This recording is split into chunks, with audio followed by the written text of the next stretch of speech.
Hello, guys, and welcome to another edition of All NBA 24/7. I'm your host, Rishi Kapoor. On tonight's episode number 63, I'm going to be discussing with you guys who I believe is the best coach in the NBA today.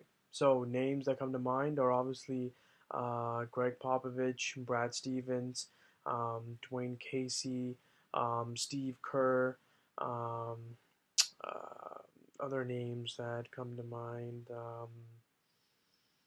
Rick Carlisle, um, so like these are kinds of names that come to mind. But right away, I gotta give credit and acknowledge the fact that Doc Rivers obviously, but I gotta give credit and acknowledge the fact that Gregg Popovich is the best coach in the NBA today, 5 NBA championships, and the way he's able to have his superstars, check their ego out the door.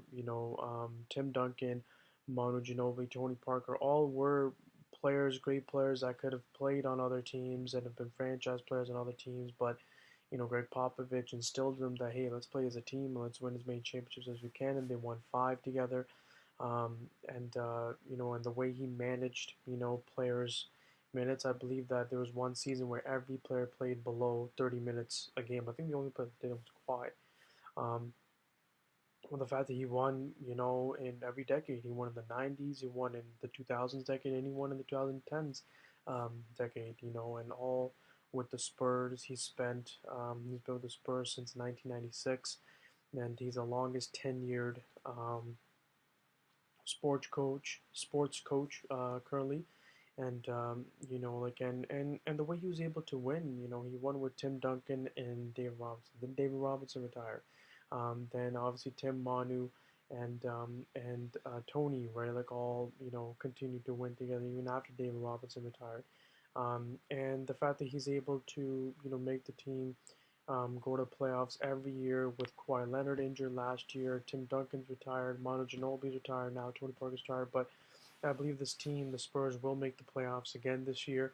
They got enough talent with DeMar DeRozan, Paul Gasol, Rudy Gay, LaMarcus Aldridge, but the fact that just how he's able to mesh every player together and have them play as a team, check their ego out the door, manage their minutes, and the respect that he's able to gain from his players, and Tony Parker, right? Gregg Popovich has, monitored his minutes for a long time to now where he can really, extend his career, right, and play, more seasons. And he made a joke how he ruined all their statistical years, but I'd rather trade statistical seasons and stats to championships, and it's because of Gregg Popovich why now Tony Parker has the most championships in terms of active players with 4. But yeah, 5 championships, and any team that Gregg Popovich is on, I feel like they're going to reach the playoffs. They continued to reach the playoffs after Dave Robinson retired, after Tim Duncan retired, and I believe they would do the same with Manu Ginobili retired and Tony Parker gone to Charlotte. And the fact that Spurs have made the playoffs too every season since 1997, 1998, they've been in the playoffs. So any team that Gregg Popovich is coaching, I believe that they will make the playoffs. And who would have thought that Gregg Popovich would have been the last person remaining from the original Spurs championship dynasty, um, Tim gone, David gone, Tony gone, Monty gone. Who would have thought? And I don't understand why Tony left. I feel like Tony should have retired as a Spur because he went and got the same role with Charlotte. It would have been different story if he went to Charlotte to get a starting role, but he's still behind Kemba Walker, so I don't understand that move at all.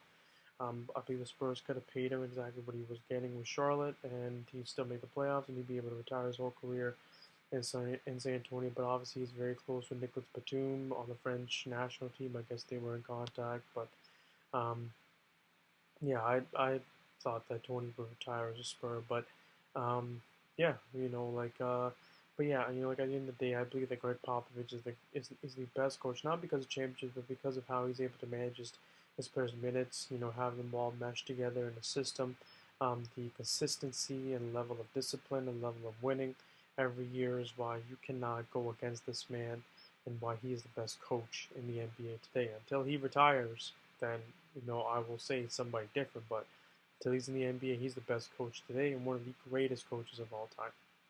Thank you guys for tuning in. Let me know in the comment section below whether or not you guys agree with me or disagree. And if you disagree, let me know what other coach you guys think is the best coach in the NBA today. I look forward to reading your comments.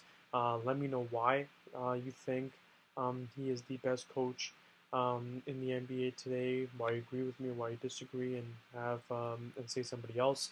And yeah, the NBA season's almost among us, guys. Stay tuned. I got a lot more videos coming through. And yeah, stay tuned. I'll see you guys next time.